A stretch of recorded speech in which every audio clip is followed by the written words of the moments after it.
It's not easy to leave your family, your parents, your friends, your social connections that formed your personality from your childhood to your adulthood, to leave behind in pursuit of an education. But to give yourself a chance to improve your living conditions, to chase the so called Western dream, and to give back something to your parents, to your society who have contributed so much towards your growth.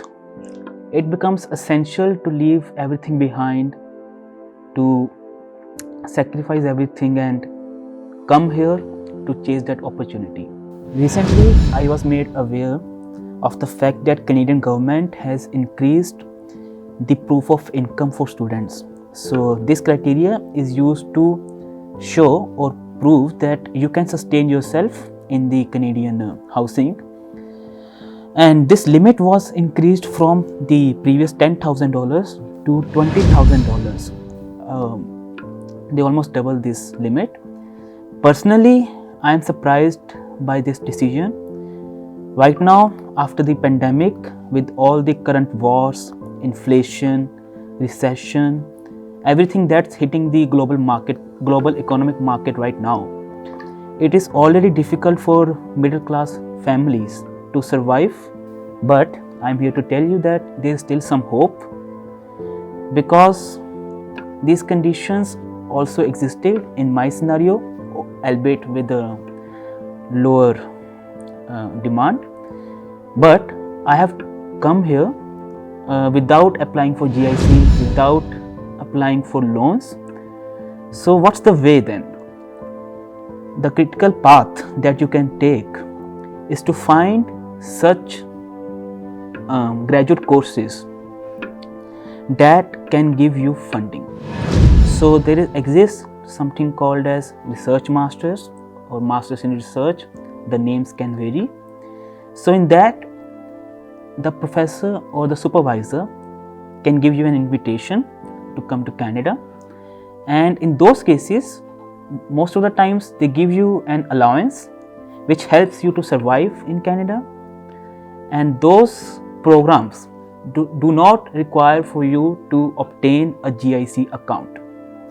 When I was applying, I looked for specific programs, specific research programs in which I can apply for scholarships, for fundings, and I can directly approach the professor.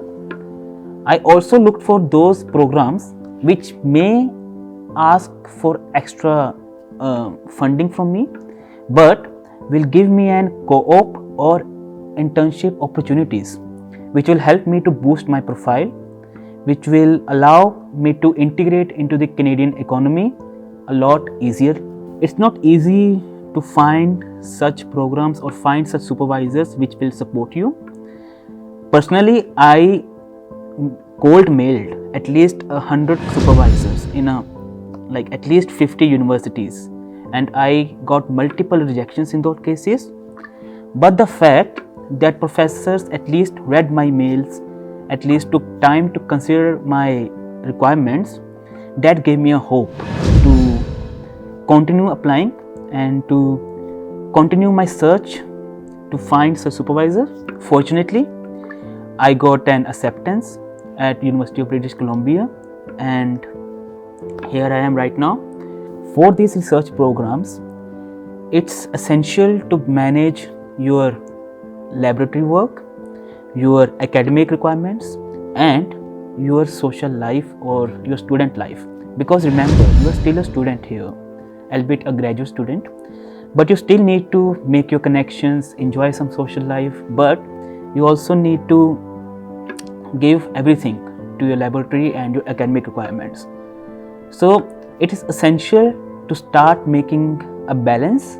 So my overall suggestion to all the prospective students is to invest your time to search these programs, to expand your connection, to mail professors, get in contact with them, get some foreign research apprenticeships. So this decision by the Canadian government does put an extra pressure on you guys, but my suggestion for you is to remember that sometimes it requires extra pressure to convert coal to diamond. So don't give up in this process. Be disciplined, be motivated, search for the alternate paths, look out for networking, for connections, and best of luck to you.